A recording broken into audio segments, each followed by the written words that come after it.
네, 여러분 안녕하십니까. 카플러 뉴스 앵커 제임스안입니다. 또 한 주가 지나가고 금요일입니다. 오늘 전해드릴 주요 소식들 먼저 말씀드립니다. 한인타운의 상징과도 같은 유가의 도산 안창호 우체국이 폐쇄된 가운데 도산 안창호 우체국 명칭마저 사라지게 돼 한인 단체들이 대책 마련에 나섰습니다. 오늘 낮 한인타운 웨스턴가와 구가 인근에서 화재가 발생했습니다. 쓰레기통에서 발생한 불이었지만 자칫 큰 피해로 이어질 뻔했습니다. 이번 주 일요일 LA 전역에서 37회 LA 마라톤이 열립니다. 새벽부터 많은 지역에서 교통이 통제됩니다. 자세한 교통정보 알려드립니다. 푸틴 대통령이 모스크바에서 20만 명을 모아놓고 우크라이나 침공의 정당성을 주장했습니다. 우크라이나에는 한국인 9명이 무단 입국한 상태인 것으로 확인됐습니다. 모더나가 모든 성인들 대상으로 한 4차 백신 접종 승인을 요청했습니다. 오늘도 끝까지 뉴스 시청해 주시기 부탁드립니다. 자, 3월 18일 금요일 카플러 뉴스 지금부터 시작합니다. 여러분, Let's go.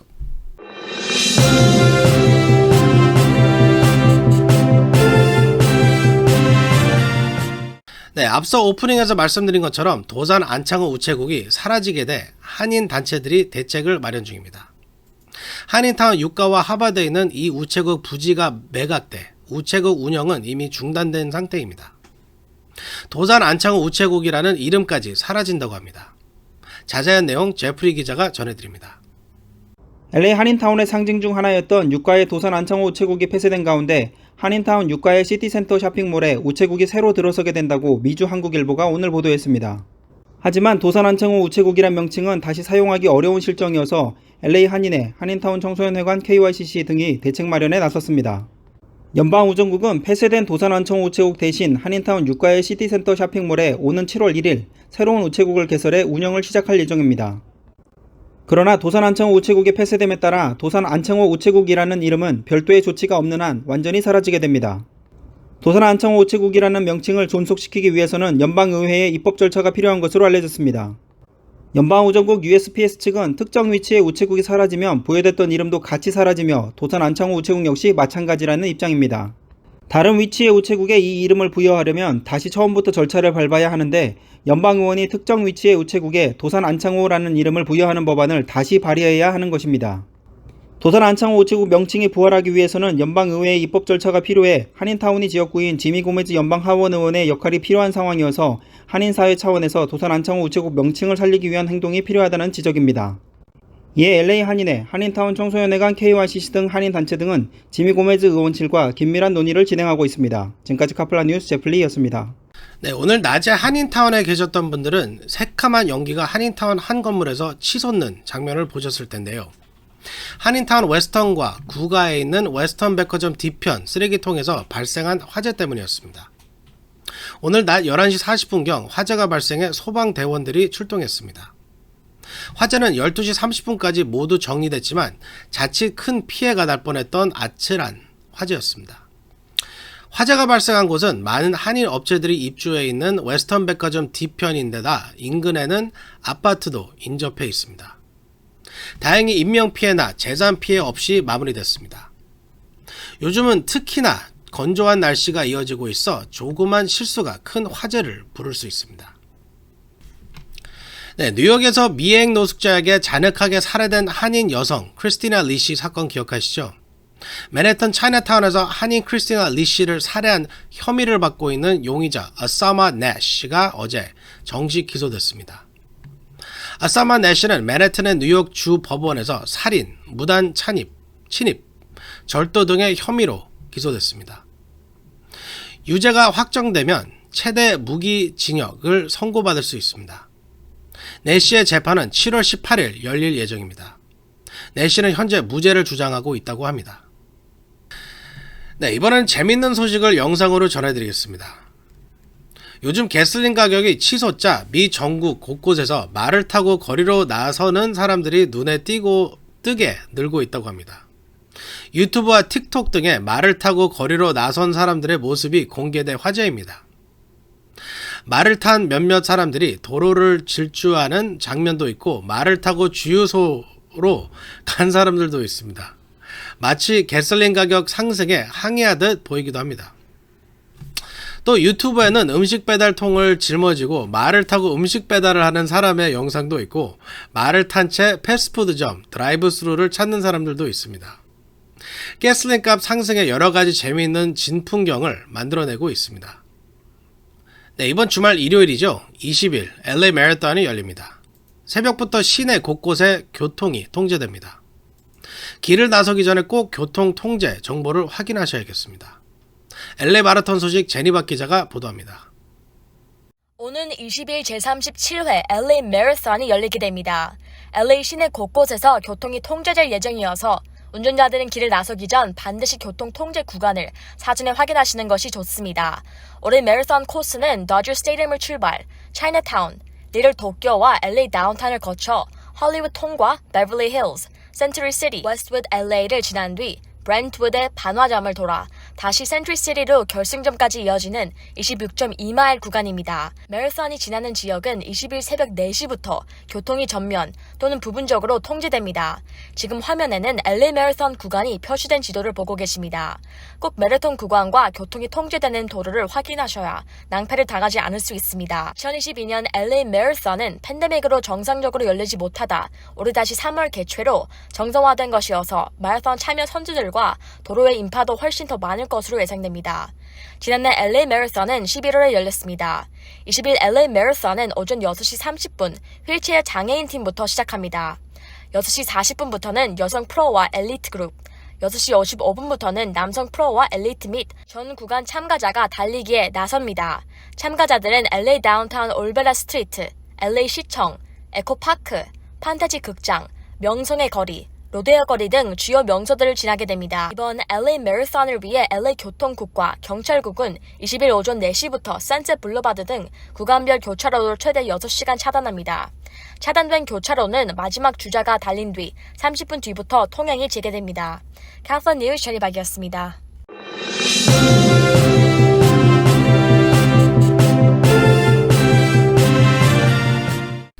네, 모기지 금리가 4%를 넘었습니다. 주택 가격이 급등한 데다 모기지 금리까지 인상되고 있어 집 사기는 갈수록 더 어려워지고 있습니다. 피터장 기자가 보도합니다. 장기간 이어지던 모기지 초저금리 시대가 막을 내리면서 주택시장도 주춤거리고 있습니다. 모기지 금리가 4%를 돌파하면서 주택 판매 감소세가 뚜렷하게 나타나고 있습니다. 오늘 미국 부동산 중개협회 2월 기존 주택 판매 건수가 7.2% 감소한 602만 채를 기록했다고 발표했습니다. 모기지 금리 상승과 장기적인 주택 부족 현상 때문으로 풀이되고 있습니다.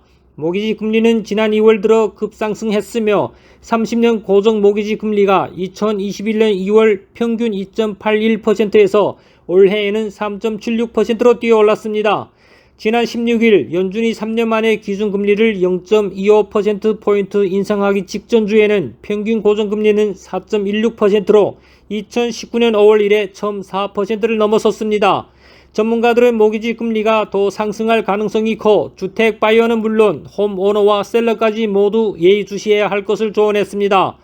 연준이 인플레 억제를 위해 필요하면 앞으로도 계속 금리를 추가로 올리겠다고 표명한 만큼 주택론 금리는 더욱 상승할 전망입니다.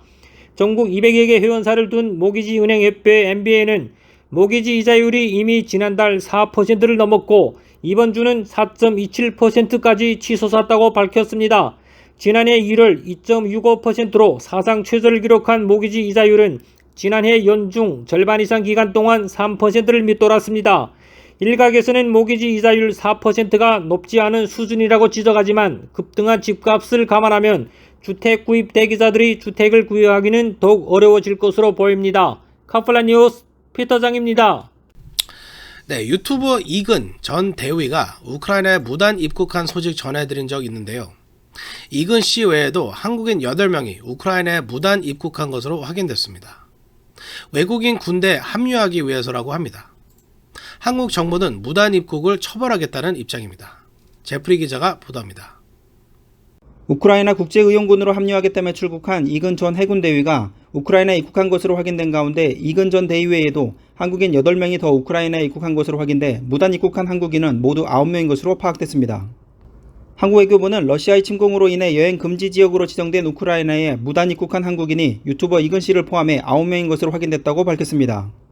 이들 한국인 9명은 지난 2일 이후 주변국을 통해 우크라이나에 입국했으며 현재까지 우크라이나를 출국하지 않은 상태입니다. 외교부는 이들 대다수가 외국인 군대에 참가하기 위해 입국한 것으로 추정된다고 밝혔습니다. 외교부는 러시아가 우크라이나를 침공하기 열흘 전인 지난달 13일부터 우크라이나 전역을 여행 금지 지역으로 지정한 바 있습니다.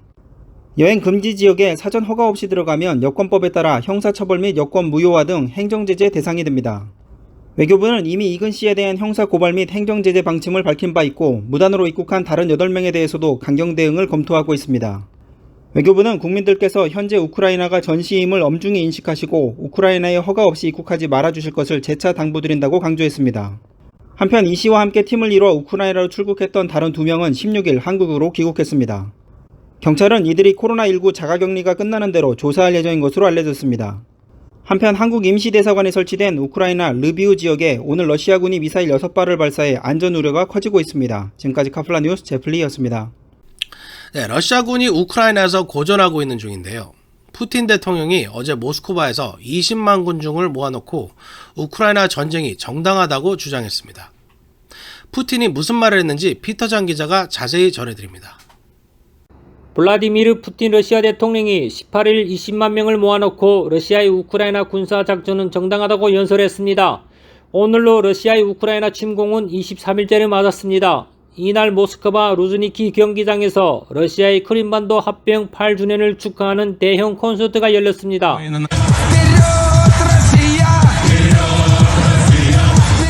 이 자리에서 푸틴 대통령이 직접 무대에 올라 5분간 연설했습니다. 푸틴 대통령은 크림반도를 치욕스러운 상태에서 벗어나게 할 필요가 있었다고 주장했습니다. Так получилось, что начало операции совпало, совершенно случайно совпало с днем рождения одного из наших выдающихся военных. 러시아는 2014년 우크라이나로부터 크림반도를 강제 합병했습니다.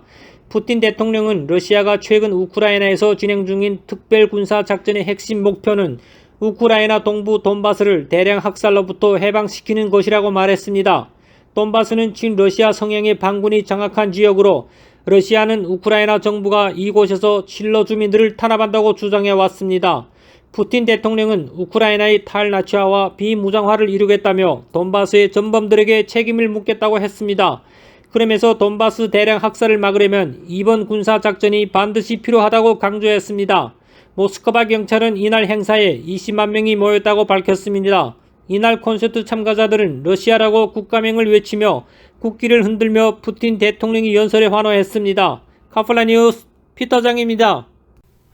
네, 혐오범죄 피해를 당했다며 자작극을 벌였던 흑인 배우 제시 스몰렛 6일 만에 보석으로 석방됐습니다. 스몰렛의 혐오범죄 자작극은 배우인 스몰렛보다 더 유명해졌는데요. 제가 이 사연을 설명해 드리겠습니다. 스몰렛은 지난 2019년 시카고 밤거리에서 백인 2명이 자신에게 다가와 욕설을 하고 얼굴에 화학물질을 뿌리고 목을 졸랐다며 자신이 혐오범죄를 당했다며 경찰에 신고를 했습니다. 하지만 스몰렛의 이 혐오범죄 피해 주장은 결국 사실이 아닌 거짓으로 밝혀졌고 스몰렛이 벌인 자작극인 것으로 드러나 스몰렛은 엄청난 비난을 받았습니다. 결국 150일 징역을 선고받기까지 했습니다. 지난 10일 시카고 법원은 스몰렛에게 150일 수감과 25,000달러 벌금, 150일 보호관찰형을 내렸습니다. 아주 망신을 당했고 거센 비난을 받기도 했습니다. 스몰렛은 수감된 지 6일 만에 어제 보석금을 내고 풀려났습니다. 혐오범죄는 있어서는 안 되겠지만 피해를 거짓으로 주장하는 것도 결코 있어서는 안 되는 일입니다. 네, 모더나사가 모든 성인들이 코로나 4차 백신 접종을 받아야 한다며 FDA의 승인을 요청했습니다. 전문가들마다 견해가 달라 논란이 예상됩니다. 제니박 기자가 보도합니다. 모더나가 17일 FDA의 모든 성인을 대상으로 한 코로나 백신 4차 접종 승인을 신청했습니다. 모더나 성명을 통해 CDC와 의료기관들이 나이 또는 기저 질환의 다른 코로나 고위험군을 대상으로 mRNA, 메신저 리보 핵산 백신의 2차 부스터샷 접종을 적절히 결승하도록 유연성을 부여하려는 조치라고 설명했습니다. 앞서 화이자는 지난 15일 FDA의 65세 이상 고령자를 대상으로 한 코로나19 백신 4차 접종 허가를 신청했습니다. 모더나는 4차 접종 대상을 모든 성인으로 확대 신청하면 한 발 더 나아갔습니다. 미국 정부는 코로나19에 감염돼 중증을 앓거나 사망하지 않도록 환자들을 보호하기 위해 백신 추가 접종 준비 작업을 진행하고 있습니다. 현재 미국에선 면역 체계가 손상되거나 면역력이 약한 환자들에 대해서만 CDC가 4차 접종을 권고하고 있습니다.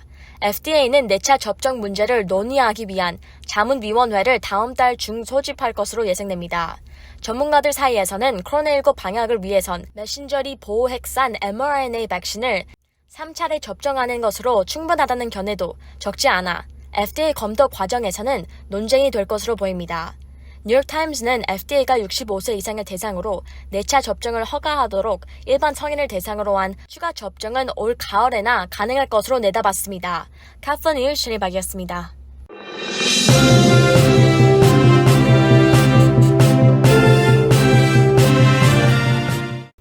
네, 여러분 오늘 준비한 소식은 여기까지입니다. 즐거운 주말 되시기 바랍니다. 저는 다음 주 월요일 날 다시 찾아뵙겠습니다. 3월 18일 카플 뉴스 여기서 마치겠습니다. 감사합니다.